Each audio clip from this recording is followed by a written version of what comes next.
Hey, what's up? How's everybody doing? Welcome back to Babylon Talmud. Today we're studying Daf Hey, Daf 5, Masechta Yoma, the great Masechta of Yoma. So the beginning, I'd say the first half of the Daf, the first Amud of the Daf, discusses the machlokas that we got to at the very end of yesterday's Daf, which was machlokas between Rabbi Yochanan and, was it Rabbi Yosef Reb Chanina? No, Reb Chanina. Alright. About, who can tell me what it was about? About when it comes to Miluim, what's Ma'akev? Is it everything that's written by the Miluim is Ma'akev, and therefore whatever would be applied to the quarantine of the kohen gadol before Yom Kippur? Also, if you don't do any of those things, or not just the quarantine, but the avoda, dafka, not just the quarantine, but also the avoda of Yom Kippur, anything that's written by the Miluim would have to be done by Yom Kippur. Or maybe it's only things that were relevant for future generations and were ma'akev, i.e. were, how do you translate ma'akev? Were, obligatory, for future generations.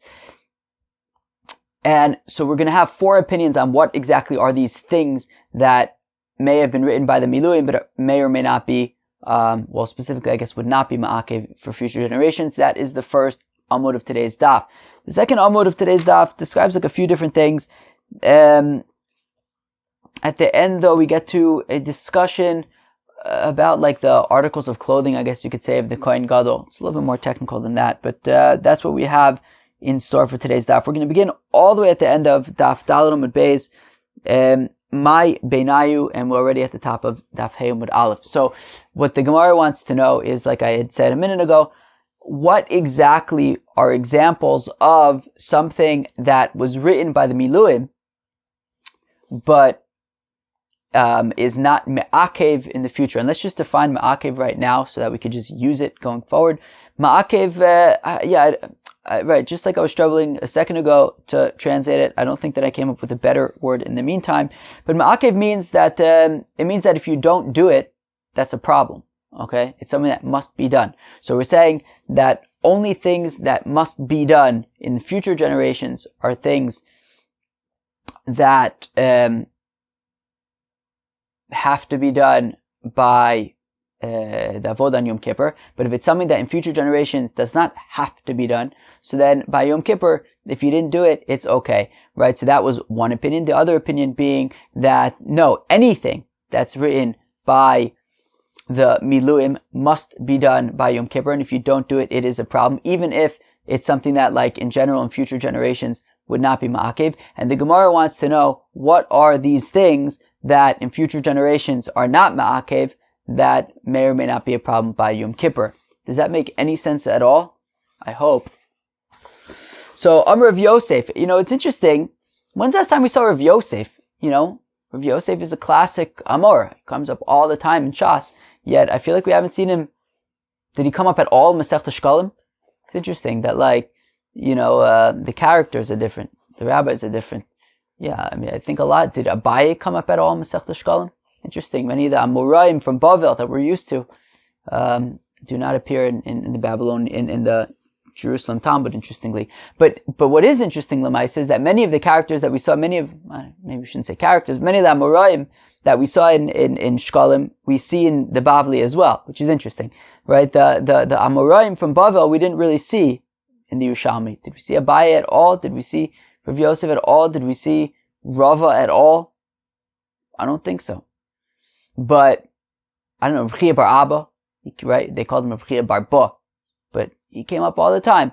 He comes up in Bavli as well. Rabbi Yirmiyah, I think he came up a whole bunch. Reb Zeira, is Reb Zeira the same as Reb Zera? Because he was in both Eretz Yisrael and Bavel. So it's interesting to see who was and who wasn't. Let's go weiter. Amr of Yosef, Smicha Iki Benayu. So it says of Yosef, Smicha is an example of something that in future generations is not ma'akev, and therefore there will be a machlokas about if you have to do smicha on Yom Kippur. What if you didn't? Well, of course everyone agrees that you have to, but what if you didn't? Does it mess everything up? So if you say that anything that's written by the Miluim is ma'akev by Yom Kippur, so then yes, if you don't do smicha, then you're in trouble. Or you could say, yes, but smicha is not something that if you neglect to do it by a korban, it ruins everything. So maybe then, if you didn't do that on Yom Kippur, it would be okay. What's smicha? Smicha is that when you bring a korban, you have to lean on it first. If you bring a korban, you lean on your korban first. So Rav Yosef says of Yosef, smicha ika benayu, that an afkamina, something that is not ma'akev l'doris, is smicha. So if you're of the opinion that anything written by the miluim is going to be ma'akev by Yom Kippur, well then smicha is ma'akev. But if you say that something that in the future is not ma'akev, so it is also not ma'akev by Yom Kippur, so then smicha lo ma'akva. Well then, if you didn't do smicha on Yom Kippur, it's okay. It's not ideal, but it's okay. How do we know that in future generations, leaning on your korban before offering it is not ma'akev? The Tanya is we learn in the Brisa, v'samach v'nirtza. The pasuk says that you will lean on your korban and you will have an atonement, an appeasement. To which the Gemara says, what does it mean that v'samach v'nirtza? What does it mean that you'll do smicha, you'll lean on your korban, and then you'll get appeasement? I thought that it's not about the smicha; it's about the zrikas adam. That's what I thought. Right? The atonement comes through the zrikas adam. When you throw the blood on the mizbeach, that's when you get kapara. Shneimar, as the pasuk says, ki adamu b'nefesh yichaper. That it is through the blood that you get atonement. So what's pshat with v'samach v'nirtza? That if you make smicha remnants of a mitzvah, i.e., you leave it out, you don't do it, so we treat it as though you didn't get atonement, meaning it's certainly b'di'eved v'chiper, but nonetheless you get a kapara, right? So therefore, v'samach v'nirtza is basically illustrating how important it is to do smicha. That if you don't do smicha, it's as if you didn't get atonement. But the fact of the matter is that you did get atonement. So that's an example of something that is not ma'akev l'doris. That's what Rav Yosef offers. Rav Nachman bar Yitzchak says, Rav Nachman bar Yitzchak, you know an example of something that is not ma'akev l'doris? Tenufa, waving. That when you bring a korban, so I believe that it's dafka the tenufa of the emurin, but there could be other variations there. But at least let's say when it comes to the emurin, at least of certain korbanos, you pick it up and I think with the kohen, you kind of wave it around. So I think it's specifically parts of the korban, although it's possible that maybe there are even ways to do tenufa, with a whole animal. Honestly, l'maisa, I'm not sure. When it comes to tenufa, so this is something that is not ma'akev l'doris. That's an afkamina. So if you say, well, anything that's written by the miluim is going to be ma'akev by Yom Kippur, so then, it says tenufa by the miluim, so you have to do tenufa by Yom Kippur. What do you want me to tell you?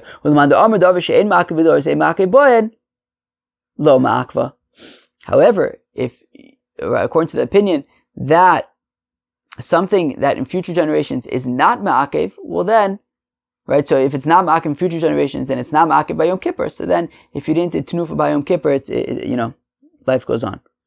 How do we know that tenufa for future generations is not ma'akev? The Tanya, as the pasuk says, l'snufa l'chaper. There will be that you wave it l'chaper to get atonement. And again, same kasha. What do you mean that the tenufa, that the waving is the kapara? I thought that the kapara comes from the blood. As the pasuk says, that it's the blood that gives you kapara. Then why does it say that the waving gives you kapara? That if you left out the tenufa, you made it remnants of the mitzvah, you didn't do it.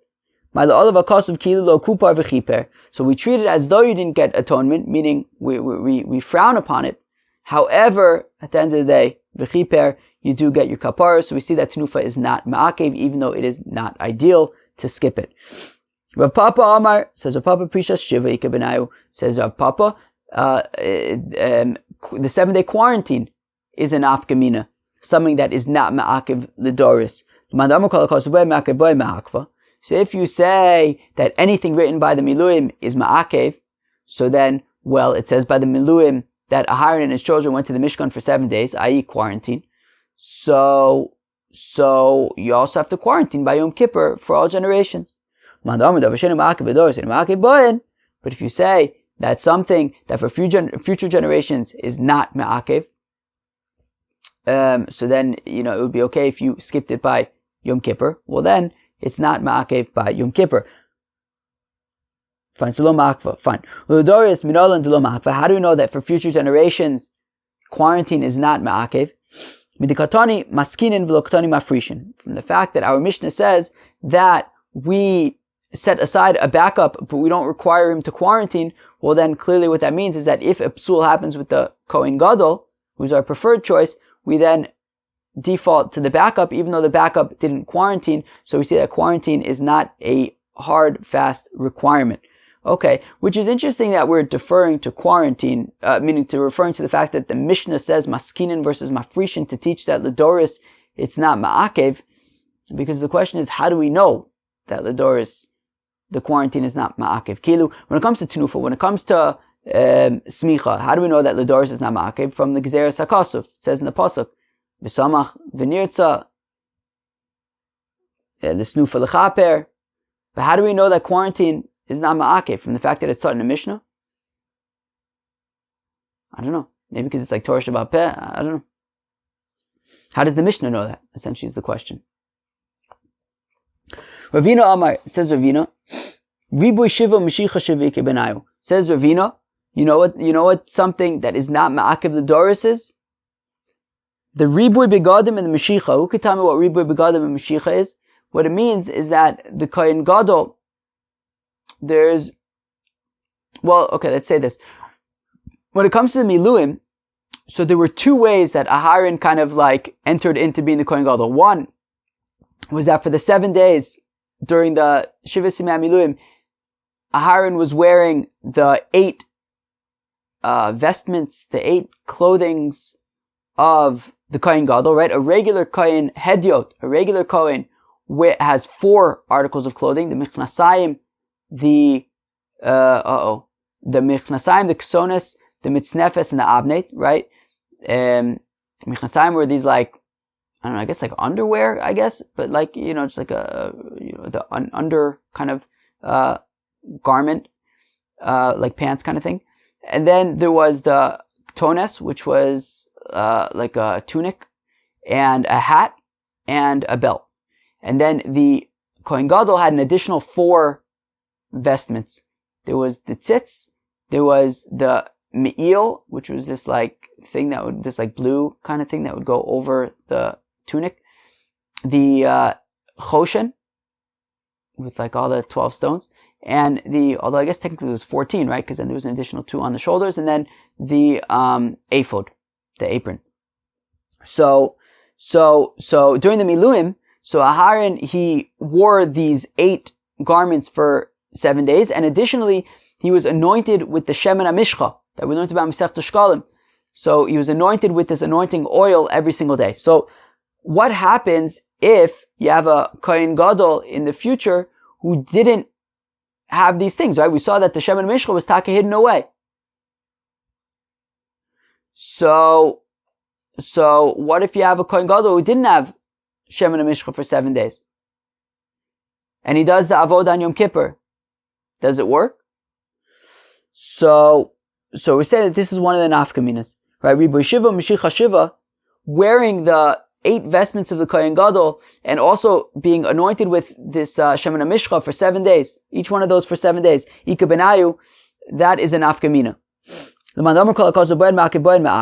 So if you say that anything that's written by the Miluim is ma'akev by Yom Kippur, well, if you don't have the Shemen HaMishcha for 7 days and the Ribuy Begadim wearing the 8 garments for 7 days, so if you don't, so it says by the Miluim that Aharon did that. He wore the garments for 7 days and he got anointed for 7 days. So according to the Manda Amar that says that anything written by the Miluim must be done by Yom Kippur. So if you have a Kohen Gadol who did not have Ribuy Begadim and Shemen HaMishcha for 7 days, well then the avodah is psula.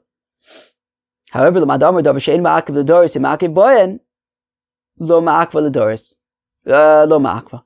However, if you say, look, something that doesn't have to be done in general for future generations, so it's not ma'akiv by Yom Kippur. L'doris minalon to lo ma'akva. How do we know that Ribui Begadim and Shemin HaMishcha is not ma'akiv for future generations? The Tanya is, we learn in the Brisa, v'chipur hakohen asher yimshach oso v'asher yimale es yado l'chayin tachas oviv. That the kohen who will be anointed and you will fill his hands, alright, l'chayin tachas oviv, in order to be kohen gadol under his father, matam v'lomer. How come we need this pasuk? That's a pasuk in the context of Yom Kippur. The question is, why do we need a pasuk to say that the kohen gadol is going to do the avodah? We already know. It's pretty clear from the context of the psukim that we're talking about the avodah zarah. Why do we need that we're talking about the kohen gadol? Why do we need the pasuk to say that it's talking about v'chipur hakohen hashim shachosov hashim ales yado l'chayin tachasov, that it's specifically talking about the kohen gadol? So the Gemara answers, Lefi shenamar, because the pasuk says shivas yom yilbasham hakohen tachtov mibanav. Well, the pasuk says, when describing in Pashas Tetzaveh what will be during the days of the Miluim, it says Shivas Yom Yilbasham HaKohen Tachtov Mibanav, that for 7 days the Kohen Aharon will wear the vestments.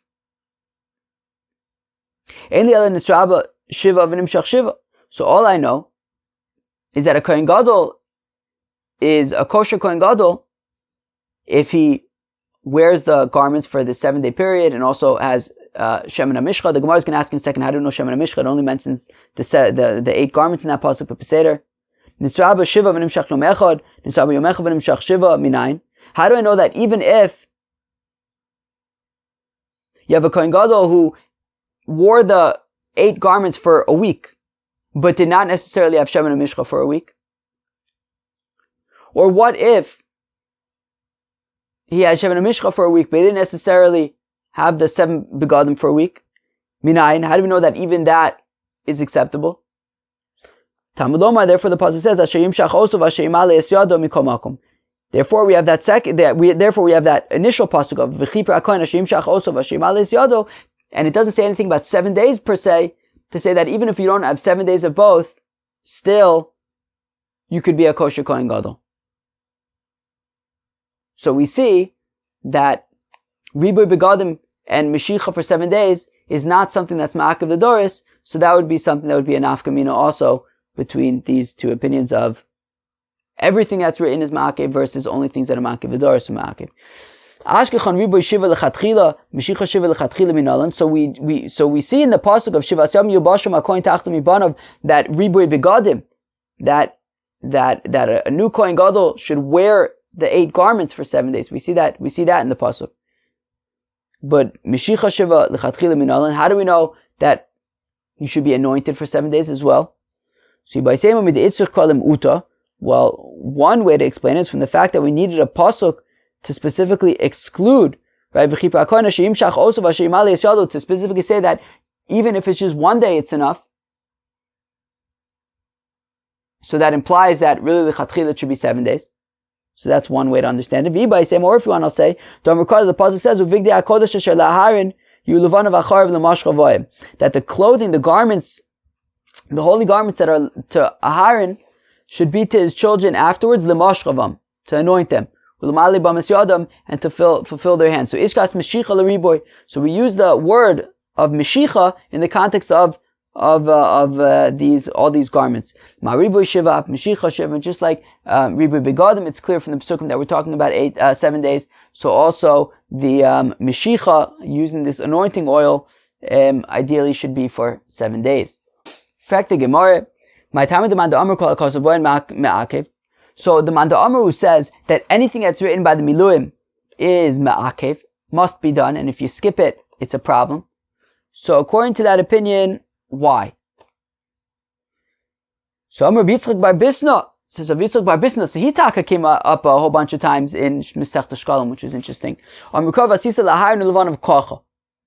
So the pasuk says, well, you'll do to Aharon and his children like this. Kocha ikuvu. Like this means exactly like this. And if you don't do it exactly like this, it's a problem. In fact, the Gemara, Teinach, Kol Milsa Dechsiva B'Hayin Yona. Milsa D'Lo Ksiva B'Hayin Yona Minolan. Well, the Miluin was written in the Torah twice. It's written in the Torah in Sefer Shmos and Parshas Tetzaveh. And over there, the Torah describes what will be during the Shiva Simei Miluim. And then, it actually describes it B'Shas Maaseh, at the time that it happens in Parshas Tzav. Right, at the time that they're going to do it. So then the Torah, again, in Parshas Tzav and in Sefer Vayikra, the Torah describes the Miluim. So now this pasuk where it says Kacha, what does the pasuk say? Vasisa lahayin ulvan of Kacha. That's written in Sefer Shmos, in Parshas Tetzaveh. So when it's describing what will be in the Miluim. So says the Gemara, fine, so I understand anything that's written in Parshas Tetzaveh is ma'akev, but what about the things that are written in Parshas Tzav, in Sefer Vayikra? And as Rashi points out, for example, putting the Urim V'Tumim into the Choshen. How do we know that that would also be ma'akev? Doesn't say Kacha over there. So Rav Nachman Bar Yitzchak says, Rav Nachman Bar Yitzchak, Yolav Pesach, Pesach. So we have a Gzeir Shaveh, that it says Pesach in Parshas Tzav, and it says Pesach in Parshas Tetzaveh. So therefore, just like by Parshas Tetzaveh, it says Kacha and everything is ma'akev, so also by Parshas Tzav, everything's ma'akev. Sounds good to me. Rav Masharsha Amar Ushmaitem es Mishmeres Hashem Ikuva. Rav Masharsha says you don't need the Gzeir Shaveh. It says Ushmaitem es Mishmeres Hashem, you'll guard the guarding of the Eibishter.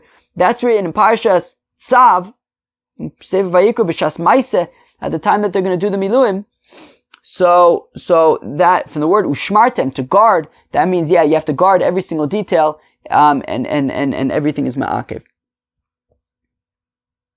Rav Ashi Amar Kichein, Suvesi Ikuva. Rav Ashi says, well, in the context of, in Parshas Tzav, it says Kichein Suvesi, so I have been commanded, so, this is how I've been commanded, and this is how we have to do it.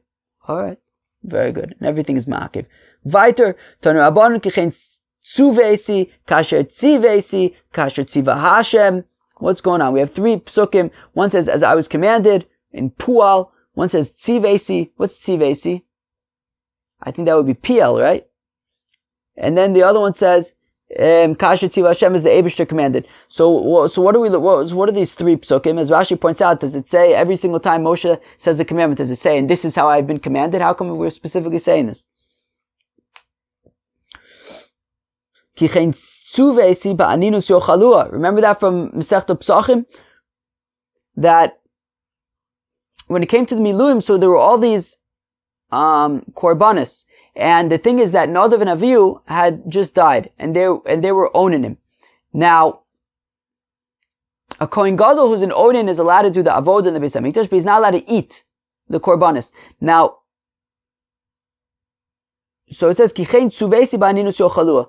So Moshe tells them, look, I've been commanded by God that even though you're onins, in this particular case, by these special korbanos that you are offering, because it's the Chanukas HaMishkan, you can even eat them.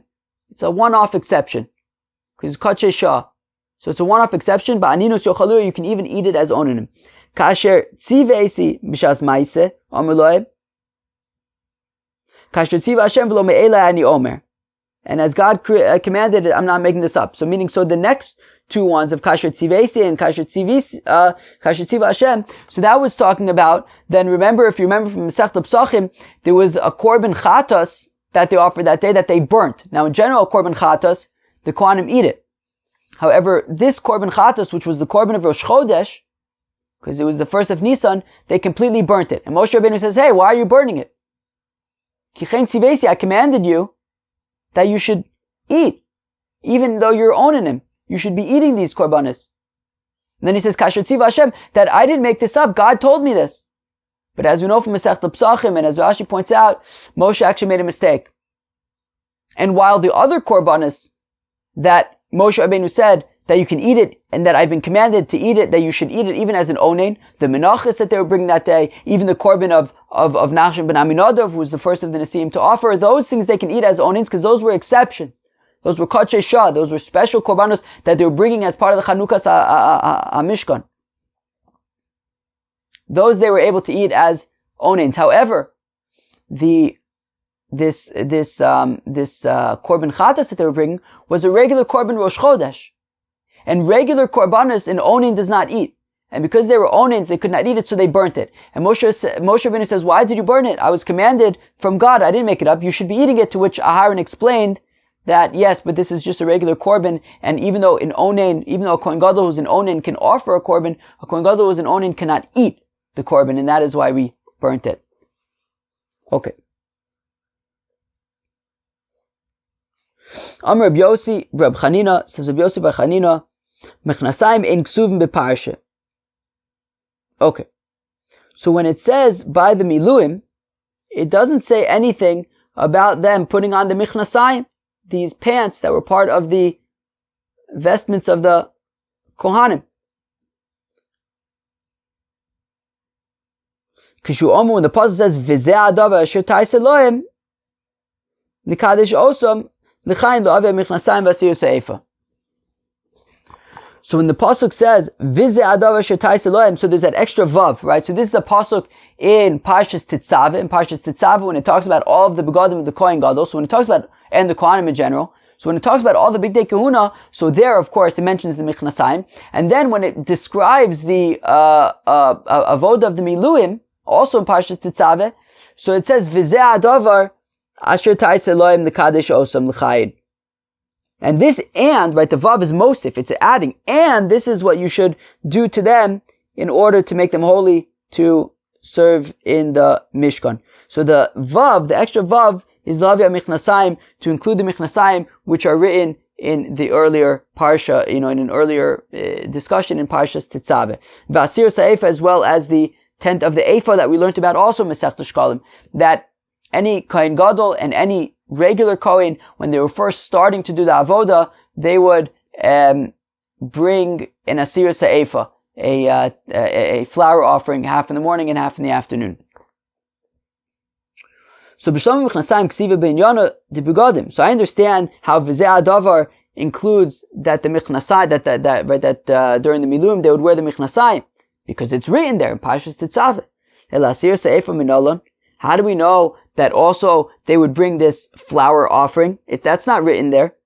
So asir zeh. We bring a gzeir shava because it says zeh in the context of Parshas Tetzaveh, where it says v'zeh adavar asher ta'is Elohim l'kadesh osam, and also v'zeh korban aharon uvanav asher yakrivu l'Hashem asir sa'efa, and the pasuk says that, and this v'zeh is the korban of Aharon and his children, that they will offer the tenth of an ephah. So it says zeh both by the asir sa'efa as well as by in Parshas Tetzaveh. So just like in Parshas Tetzaveh, so to say that also by Tetzaveh, which we said v'zeh, yes, in Parshas Tetzaveh, in the context of what will be during the miluim, it says v'zeh, so that's how we know that even by the miluim there was also this asir sa'efa, because it says v'zeh by the asir sa'efa, and it says v'zeh by the description of the miluim in Parshas Tetzaveh. Rabbi Yochanan ben Yochai, mikra parsha ma'akev, says Rabbi Yochanan, how do you know that even like actually verbally reading this parsha of describing the miluim has to be done?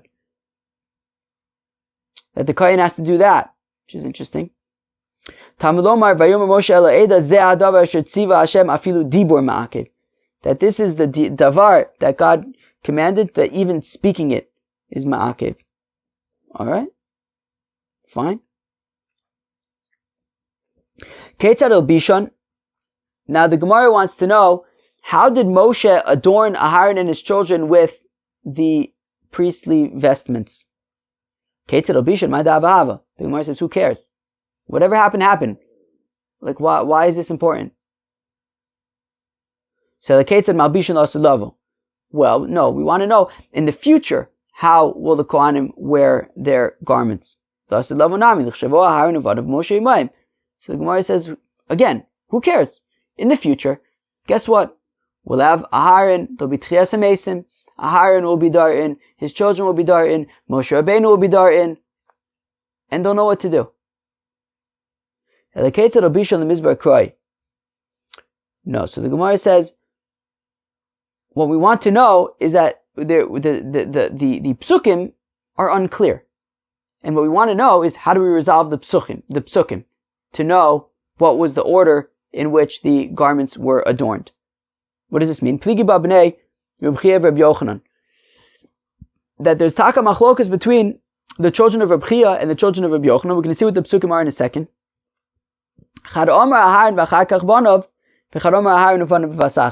One opinion is that first Aharon put on his garments, and then after Aharon put on all of his garments, or really after Moshe put all of the garments on Aharon, then afterwards Moshe put all the garments on his children.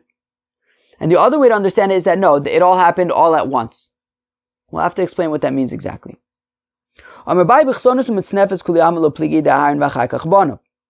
Everyone agrees that when it comes to the kitones, that like initial tunic that they would wear, and the mitznefes and the hat, first Aharon put on his garments, and then afterwards his children put on their garments. Because both in the commandment of it in Parshas Tzav, as well as the actual doing in Parshas Tzav, Aharon came first with regard to all those. However, ki plige be'avnei. The question is regarding the belt that they wore. Mandama Aharon v'chakach bonov. The opinion which is that first Aharon put on his belt, and then afterwards his children put on their belt. As the Pasuk says, v'yachkor also ba'avnei, v'aduk v'yachkor osam avnei. That first he put on his belt, and then afterwards they put on their belt. And the opinion who says that they all put on at the same time, as the Pasuk says, that you will put on their belt them, all of them together. Fine. What does this mean practically?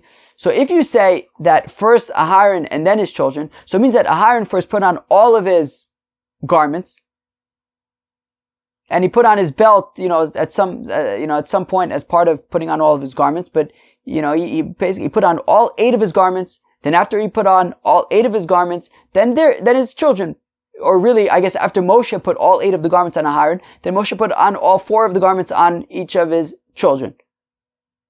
So first Aharon, whatever order he did it, and then his children. But if you say that everybody did it at once, it means that Aharon put on all of the 7 out of 8 garments, but he left the belt for the end, and then the children put on 3 out of their 4 garments, and then everybody then together put on their belt. So that's what it would mean altogether. Or, right, so if basically the belt waited for last, and then Moshe put on the belt on all of them at the same time. Or maybe it means that no, first Aharon, then his children, meaning Aharon put on all of his garments in whatever order he had to do it. And then whenever he was done, then they started putting on the garments on the children. Now, according to the Mandam who says that Moshe Rabbeinu put on the belt all at the same time, what about the fact that we have one pasuk that says v'yachkor oso ba'avnei, that first Moshe put the belt on Aharon, v'yachkor oso ba'avnei, and only afterwards it says that Moshe put the belt on the children? So that this Amora, whether it's the Bnei Reb Chia or Reb Yochanan, they would answer what these psukim are teaching, that first it was Aharon and then his children. What it's saying is that there was a difference between the belt of Aharon and the belt of his children. The belt of Aharon was made out of tcheles, sheish, right? It was shatnez. There was linen and wool together, and that was okay in the belt of Aharon. But his children didn't have that fancy belt, and they had a belt that was not shatnez. So, according to this opinion, Aharon and his children, Moshe Rabbeinu put on their belt at the same time, and the psukim that says first Aharon and then his children, that's just to say that their belt was different. That Aharon's belt was shatnez, whereas his children's was not. Now, according to the opinion who says that first that Moshe first put the belt on Aharon and then afterwards his children, i.e. Aharon put on all of his garments first and only then did they get started with the children's. But what about the pasuk that says that they put on all of their belts, i.e. all at the same time. So So according to this opinion, what that pasuk is saying is the opposite, which is that, when it says that you put them all on at the same time, what it's saying is that it's the same belt. That just like Aharon's belt was shadnez, also his children's belt was shadnez, but in terms of the order of putting it on, first Aharon put on all of his garments, and only afterwards did they get started with the rest of his children. Fine.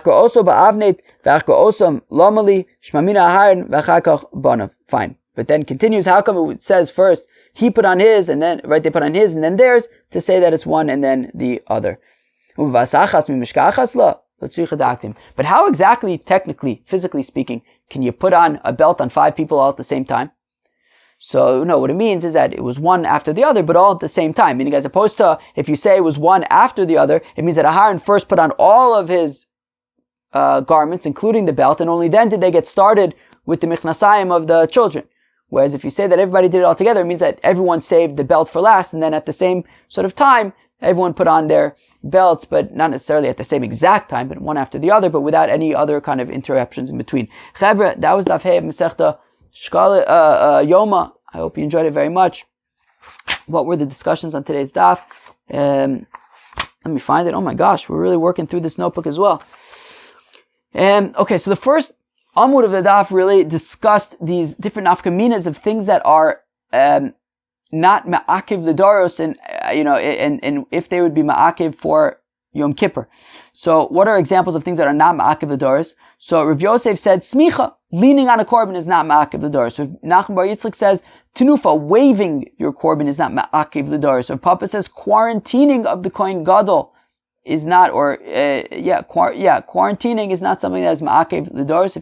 As we know from the backup kohen, just in case the kohen gadol gets a psul, so the backup kohen will do the avoda even though he didn't quarantine. And Ravina says that the 7 days of wearing the 8 garments of the kohen gadol / being anointed by the Shem and Mishcha is also something that is not me'akev in future generations. And then, sort of, we got into some technical things, and at the end we had this machlokus between Rabbi Yochanan and Bnei Reb Chia about the order that they would put on the avnate, the belt, during the miluim. One opinion is that first Aharon would put on all 8 of his garments, and then only afterwards would they get started with the children. The other opinion is that no, everybody would put on their garments and save the belt for last, and everyone put on the belt at the same time. That was Daf Hey of Masechta Yoma. I hope you enjoyed it. Have a great day. Peace.